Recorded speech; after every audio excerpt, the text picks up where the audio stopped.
आऊज़ुबिल्लाहिमिनश्शैतानिर्रजीम बिस्मिल्लाहिर्रहमानिर्रहीम। अस्सलाम वालेकुम दोस्तों, मैं हूँ मोहसिन रज़ा और आप लोग देख रहे हैं 24/7 टीचर्स ऑनलाइन। दोस्तों, हमारी computer architecture and assembly language programming की क्लास चल रही है और मुझे पूरी उम्मीद है कि आप लोगों को ये सीरीज़ अच्छी लग रही होगी और आप यकीनन इस सीरीज़ से सीख भी रहे होंगे। दोस्तों, अभी तो हम असेंबली लैंग्वेज की बेसिक्स की ही बात कर रहे हैं और आज की इस क्लास में हम लोग फिर अपनी जो डिस्कशन है वो बेसिक्स के ऊपर जारी रखेंगे। इन बेसिक्स को बताने का मकसद ये है कि असेंबली लैंग्वेज का कोड शुरू करने से पहले आपको मैं सारे बेसिक्स टूल के बारे में बता सकूं, ताकि जब हम प्रोग्रामिंग करते हुए उन टूल्स का इस्तेमाल करें तो आप लोगों को वो अजबर हों। तो दोस्तों, आज भी उसी हवाले से हमारी जो डिस्कशन है वो एड्रेसिंग मोड के ऊपर और एस्की कोड के हवाले से है। दोस्तों, आज की ये 5वीं क्लास शुरू करने से पहले हम ये देख लेते हैं कि हमने पिछली क्लास के अंदर क्या चीज़ें कवर अप की थी। दोस्तों, पिछली क्लास के अंदर हम लोगों ने बात की थी बेसिक सिंटैक्स की, जो हम लोग असेंबली लैंग्वेज प्रोग्रामिंग के अंदर यूज़ करेंगे।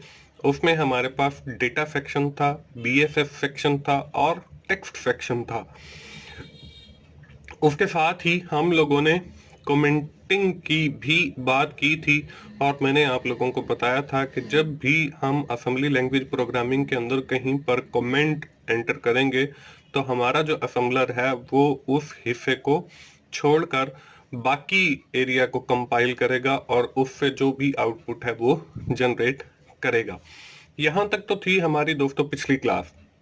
आज की क्लास में जैसे मैंने आपको पहले भी बताया कि हम लोग एड्रेसिंग मोड्स की बात करेंगे। उसमें डिफरेंट जो हमारे पास एड्रेसिंग मोड अवेलेबल हैं उनकी बात करेंगे। उसमें इंटरप्ट सर्विसेज की बात करेंगे और एस्की कोड देखेंगे कि एस्की कोड क्या होता है। तो चलिए हम लोग अपनी आज की क्लास शुरू करते हैं। दोस्तों, आपको याद है कि हमने कुछ अरसा पहले जो है रजिस्टर्स पढ़े थे। आज जो है हम लोग एड्रेसिंग मोड्स पढ़ रहे हैं। तो हम पहले ये देख लेते हैं कि एड्रेसिंग मोड्स बेसिकली होते क्या हैं। The term addressing mode refer to the way in which the operand of an instruction is specified, कि आपकी जो इंस्ट्रक्शन लिखी जानी है, आपका जो कोड लिखा जाना है, उसके ऑपरेंड की जो इंस्ट्रक्शन है वो कैसे स्पेसिफाई की जाएंगी, इसको हम एड्रेसिंग मोड कहते हैं। जैसे हम कहते हैं कि जी हमने लाहौर जाना है।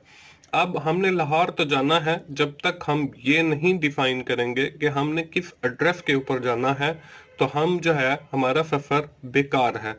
या जब तक हम ये नहीं डिफाइन करेंगे कि हम वाया बस के ज़रिए लाहौर जाएंगे, हम वाया एरोप्लेन लाहौर जाएंगे, या हम नियाजी की को बस पकड़ेंगे, या हम कोई नियाजी ट्रेन पे जाएंगे। तो ये सारे जो हैं डिफरेंट वेज हैं लाहौर पहुंचने के लिए। अब हमने ये कह दिया कि हमने लाहौर जो है कलमा चौक जाना है, तो ये हमने एक एड्रेस बता दिया है। अब हमने उस एड्रेस के ऊपर जाना है। तो दोस्तों, इसी तरह हमने रजिस्टर्स पढ़े। हमने रजिस्टर्स तो पढ़ लिए, हमने ये फैसला कर लिया कि हमने ए एक्स में जाना है, हमने बी एक्स में जाना है, हमने सी एक्स में जाना है, हमने डी एक्स में जाना है। लेकिन हमने वहां तक जाना कैसे है? हमने वहां ट्रेन के जरिए जाना है, हमने वहां एरोप्लेन के जरिए जाना है, हमने वहां किसी बस सर्विस के जरिए जाना है।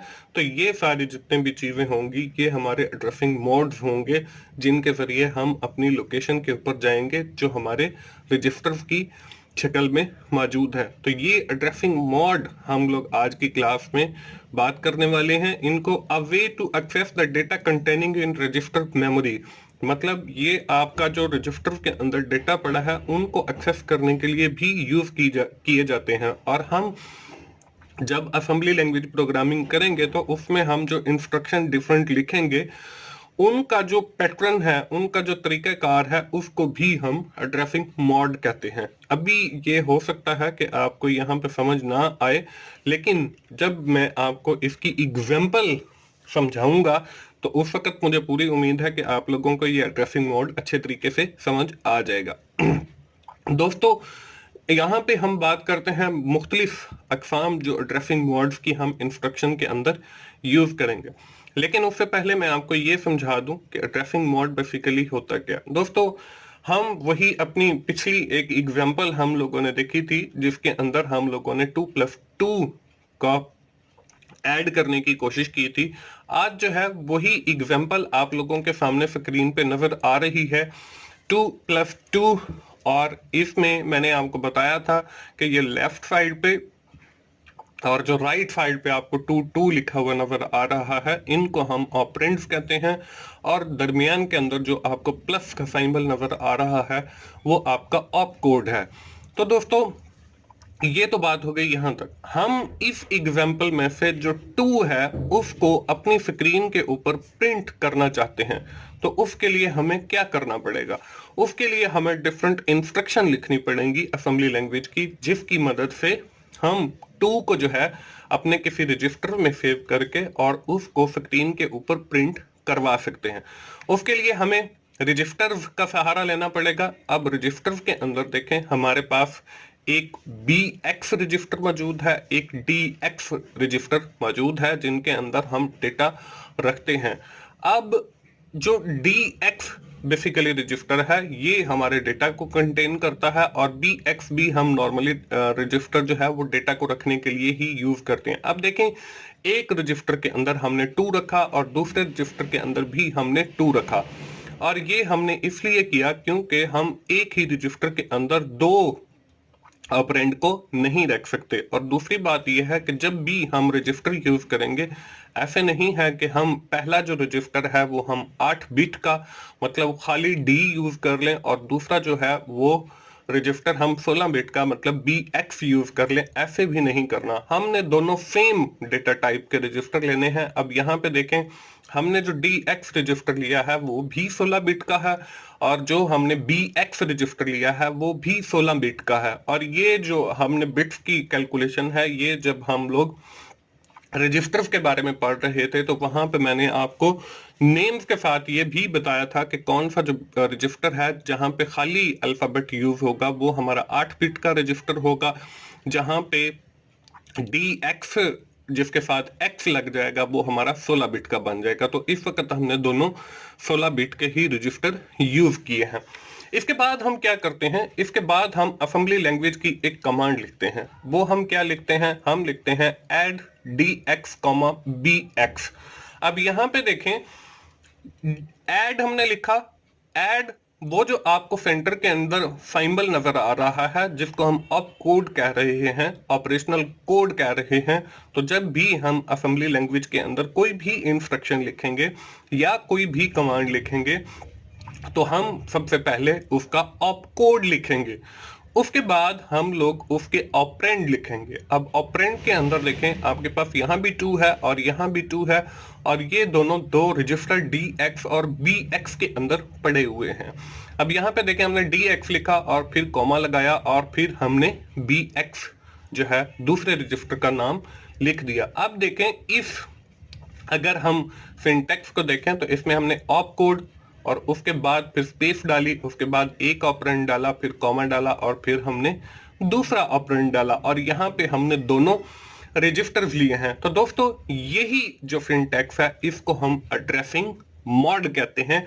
इसमें क्या हुआ है, इसमें यह हुआ है कि इस जो एड्रेसिंग मॉड हमने यूज किया है इसको हम रजिस्टर एड्रेसिंग कहते हैं। अब रजिस्टर एड्रेसिंग में होता क्या है, रजिस्टर एड्रेसिंग में यह होता है कि ऑप कोड के बाद हमारा जो पहला है वो भी रजिस्टर होता है और दूसरा जो ऑपरेंड है वो भी रजिस्टर होता है। जैसे कि यहाँ पे असेंबली लैंग्वेज की हमने ये पहली कमांड लिखी है, तो ये हमारी पहली एड्रेसिंग मोड हो गई। अब मेरे ख्याल में आपको बेहतर पता चल गया होगा कि एड्रेसिंग मोड बेसिकली होती क्या है। दोस्तों इसके बाद एक और हम कमांड लिखते हैं जिसमें मैंने लिखा add dx, 3। अब इसका मतलब यह है कि ऐड करो dx रजिस्टर के अंदर जो वैल्यू पड़ी हुई है उसको किसके साथ, 3 के साथ।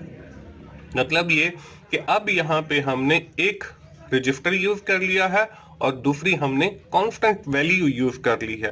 तो ये इससे भी हमारी एक एड्रेसिंग मॉड बन जाती है।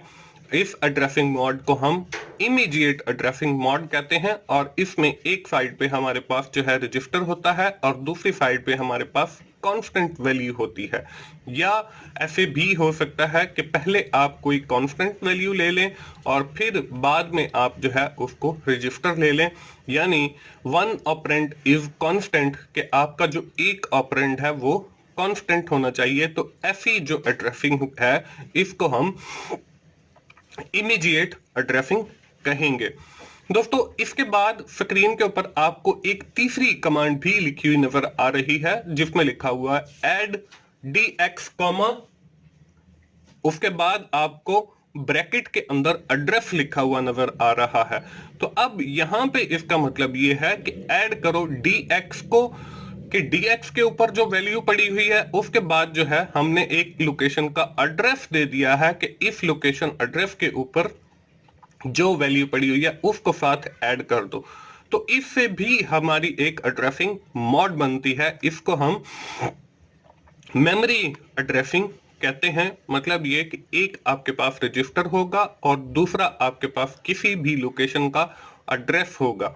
तो दोस्तों जब भी हम अपनी असेंबली लैंग्वेज के प्रोग्राम करेंगे तो हम ये इन तीनों एड्रेसिंग मॉड में से कोई एक एड्रेसिंग मॉड यूज कर रहे होंगे और ये आइंदा आने वाले लेक्चर्स की सीरीज के अंदर जब हम अपने प्रोग्राम शुरू करेंगे तो उस वक्त या तो हम रजिस्टर एड्रेसिंग यूज करेंगे या फिर हम इमीडिएट एड्रेसिंग यूज करेंगे। मतलब एक रजिस्टर होगा, दूसरी कांस्टेंट वैल्यू होगी, या फिर हम मेमोरी एड्रेसिंग यूज करेंगे जिसमें एक हमारे पास रजिस्टर होगा और दूसरी जो है हमारे पास किसी भी मेमोरी लोकेशन का कोई ना कोई एड्रेस होगा। तो दोस्तों ये है एड्रेसिंग मॉड्स। मुझे उम्मीद है कि आप लोगों को ये एड्रेसिंग मॉड्स की समझ आ गई होगी। दोस्तों अगला जो हमारा आज की क्लास का टॉपिक था वो था इंटरप्ट एंड सर्विस रूटीन। दोस्तों एग्जाम्पल हमारी वही है। इसके अंदर अब देखें, पहले हम 2+2 कर रहे थे, मतलब दो वैल्यूज को ऐड कर रहे थे। उस पर मैंने ऑप कोड भी समझा दिया और ऑपरेंड भी आप लोगों को समझा दिया। अब हमने ये चाहते हैं कि इसमें से सिंगल एक करेक्टर 2 को हम अपनी स्क्रीन के ऊपर प्रिंट करवाना चाह रहे हैं। तो उसके लिए हम क्या करेंगे, उसके लिए हम एक कमांड या इंस्ट्रक्शन लिखेंगे मूव dl,2। अब ये देखें, ये हमारे पास इमीडिएट एड्रेसिंग मॉड है कि सबसे पहले आपके पास मूव लिखा हुआ आ गया। ये आपका एक ऑपरेशनल कोड है जिसका मतलब ये है कि एक वैल्यू को मूव करो। अब DL आपके पास डेटा रजिस्टर है जो डेटा को कंटेन करता है और इसके बाद हमने कॉमा लगाकर 2 लिख दिया है। तो 2 का मतलब ये है कि यहाँ पे 2 को उठाकर आप DL लोकेशन के ऊपर सेव कर दो क्योंकि हम 2 को प्रिंट करना चाह रहे हैं। तो यहाँ पे देखें, मूव लिखा, मूव के बाद DL और फिर 2। यहाँ पे उसकी मैंने आपको डिटेल भी लिख दिया कि इसमें मूव एक ऑप कोड है जिसका मतलब किसी शय को मूव करना है और इसके बाद DL है जिसमें हम डेटा को रखते हैं और इसमें हमने 2 को रख दिया। अब हम क्या करेंगे, अब हम एक और कमांड लिखेंगे जिसमें हमने लिखा मूव AX,2। अब इसका मतलब यह है कि जब हमने ऊपर वाली कमांड लिखी मूव DL,2 तो इससे हमारी सिर्फ 2 की वैल्यू उस डेटा के अंदर, डेटा रजिस्टर के अंदर सेव हो गई है, ना कि स्क्रीन के ऊपर प्रिंट होगी। तो अब स्क्रीन के ऊपर प्रिंट करने के लिए हम लोग एक और रजिस्टर का इस्तेमाल करेंगे जिसे हम एक्यूमुलेटर कहते हैं और इसका जो नाम है वो AX होता है।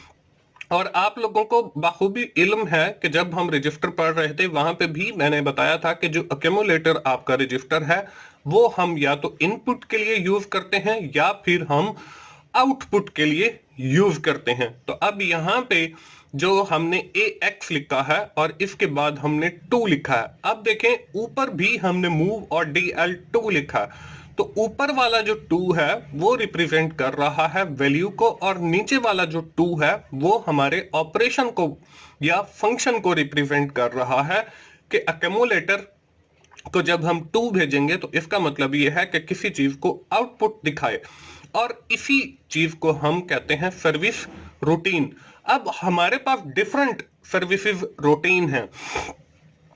कुछ जो अहम सर्विस रूटीन है वो यहाँ पे मैं आप लोगों के साथ शेयर कर लेता हूं। जैसे मैंने आपको पहले बताया कि इन दोनों कमांड्स के अंदर जो टू लिखा हुआ है उन दोनों के अंदर फर्क है। ऊपर वाली जो है उसको एज अ टू ही कंसीडर किया जा रहा है, लेकिन नीचे वाली जो कमांड है जिसके अंदर हमने मूव ए एक्स जो एक्यूमुलेटर को भेज रहे हैं वो एज अ फंक्शन जा रहा है, जिसको हम सर्विस रूटीन का नाम कह रहे हैं। तो हमारे पास जब भी हम असेंबली लैंग्वेज प्रोग्रामिंग के आगे मजीद प्रोग्राम लिखेंगे तो हम डिफरेंट सर्विस रूटीन्स का भी इस्तेमाल करेंगे।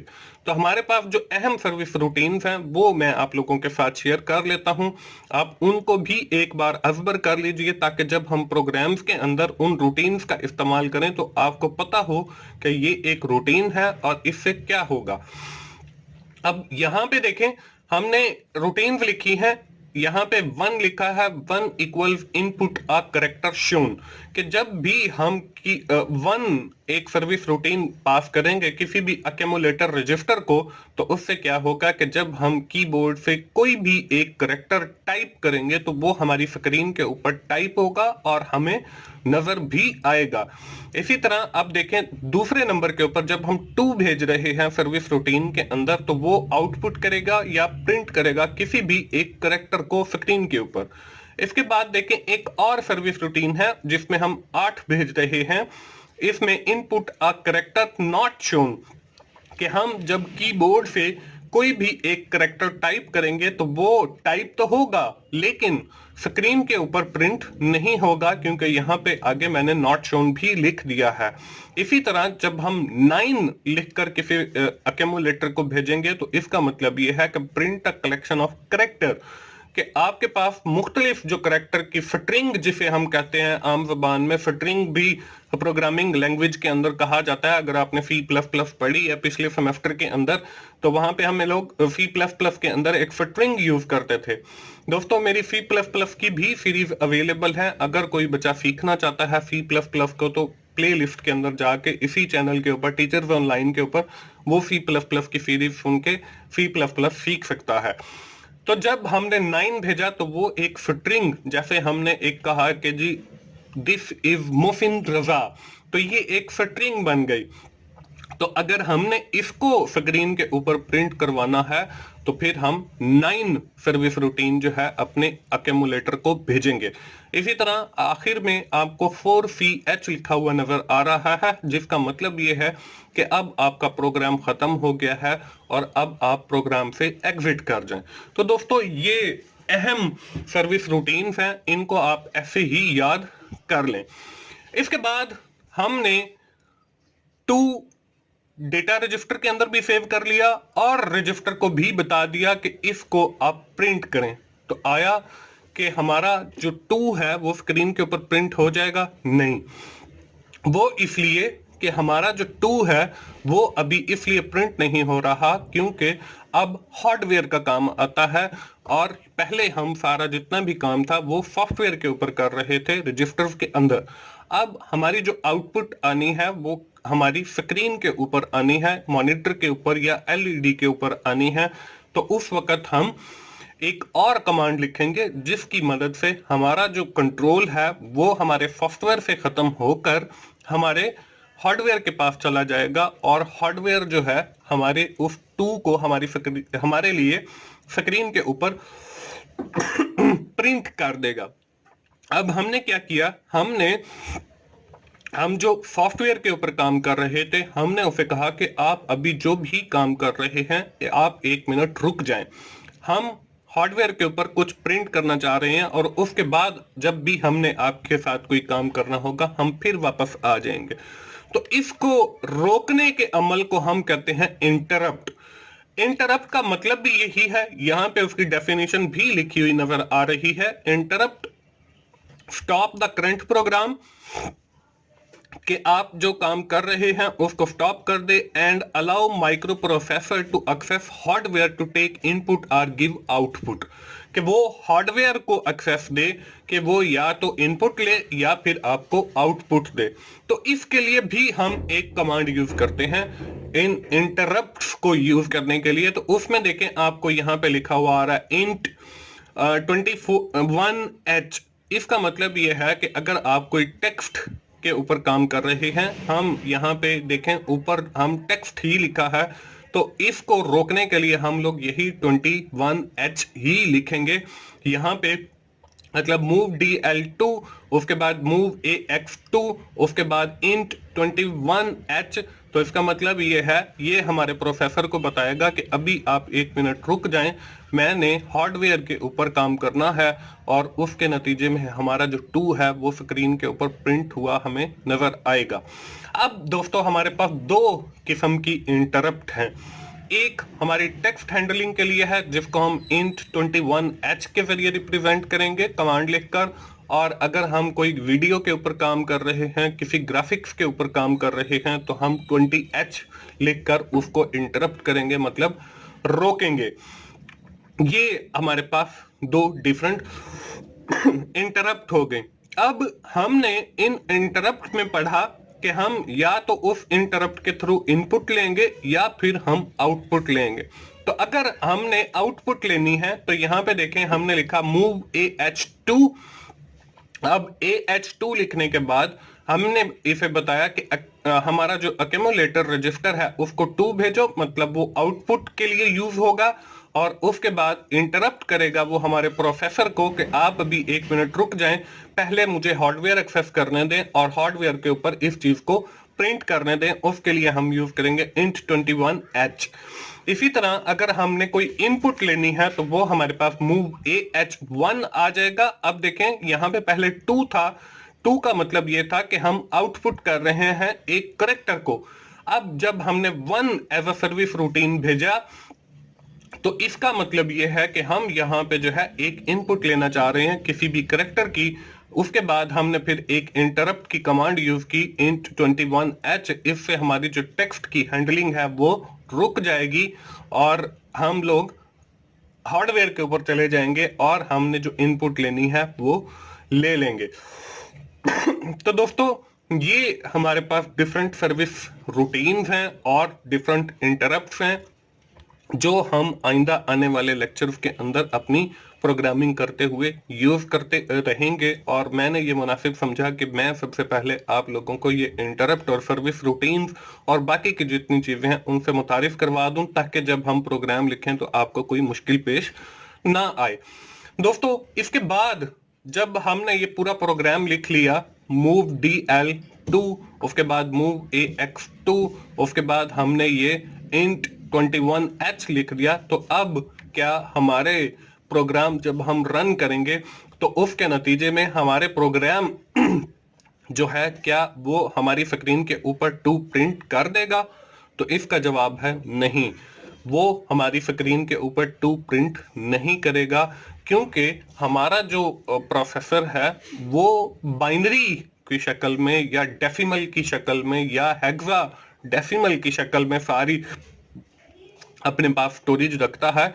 तो अब ये जो है कुछ और ही प्रिंट कर देगा। तो अगर हमने 2 प्रिंट करना है तो उसके लिए हम ASCII कोड यूज करेंगे, या जो उसने हमें स्क्रीन के ऊपर प्रिंट करके दिखाया है वो भी ASCII कोड की ही एक शक्ल है, जिसको हम करैक्टर इनकोडिंग स्कीम भी कहते हैं। दोस्तों इसकी वजह यह है कि मुख्तलिफ कंपनीज के सिस्टम हमारे पास मौजूद हैं जिसमें मुख्तलिफ कंपनीज के आपके प्रोसेसर लगे हुए हैं।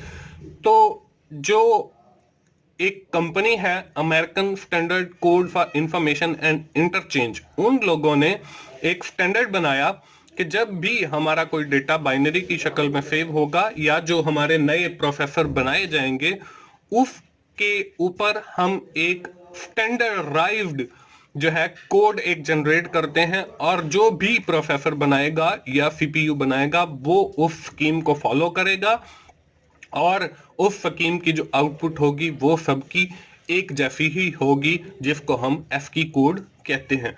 अब यहाँ पे देखें करेक्टर इनकोडिंग स्कीम जो है वो हमारी एक ऑर्गेनाइजेशन, जैसे मैंने आपको पहले बताया, अमेरिकन स्टैंडर्ड एसोसिएशन है, वो बनाती है, और वो American standard code for information interchange बनाती है, और ये काम उन्होंने 1963 के अंदर शुरू किया।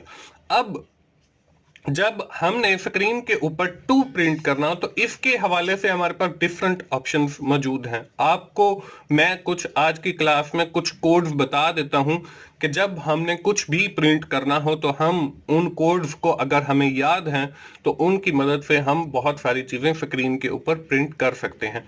उनमें दोस्तों सबसे पहले तो आपको मैं अल्फाबेट्स के कोड बता देता हूं। अल्फाबेट्स जो हमारे अंग्रेजी हरूफ तहज्जी के अल्फाज हैं, जिसमें A to Z हमारे पास अल्फाज हैं। अब जो एफ की कोड बनाया गया है वो कैपिटल जो A to Z वर्ड्स हैं उनको स्क्रीन के ऊपर दिखाने के लिए कुछ और कोड हैं, और जो हमारे स्मॉल लेटर हैं उनको दिखाने के लिए कुछ और कोड हैं। अब देखें यहाँ पे आपको नजर आ रहा है A = 65। अब ये जो है हमारा 65, ए की जो बाइनरी शेप है उसको हमने डेसिमल के अंदर कन्वर्ट किया हुआ है। तो जब हम 65 अपने प्रोग्राम के अंदर पास करेंगे तो हमारी स्क्रीन के ऊपर ए लिखा हुआ नजर आएगा। इसी तरह 66 जो है वो बी के लिए है, 67 जो है वो आपका सी के लिए है, 68 जो है वो डी के लिए है, और इसी तरह 90 जो है वो आपके Z के लिए है कि जब आप 90 पास करेंगे अपने प्रोग्राम के अंदर तो स्क्रीन के ऊपर आपको Z लिखा हुआ नजर आएगा। तो इसका मतलब ये हुआ कि आपको सिर्फ 65 याद करना है और बाकी आगे खुद याद हो जाएंगे। इसी तरह अगर आपने स्मॉल लेटर अपनी स्क्रीन के ऊपर प्रिंट करने हैं तो उसके लिए देखें, जब वहां पे ये 90 तक खत्म हो जाता है, उसके बाद 97 से आपका जो है वो स्मॉल लेटर का शुरू होता है कि अगर आपने छोटा ए टाइप करना है तो वो 97 टाइप करेंगे। इसी तरह आपने छोटा बी टाइप करना है तो 98, छोटा सी टाइप करना है तो 99, और इसी तरह आपने छोटा अगर जेड टाइप करना है तो 122 आपको कोड लिखना पड़ेगा।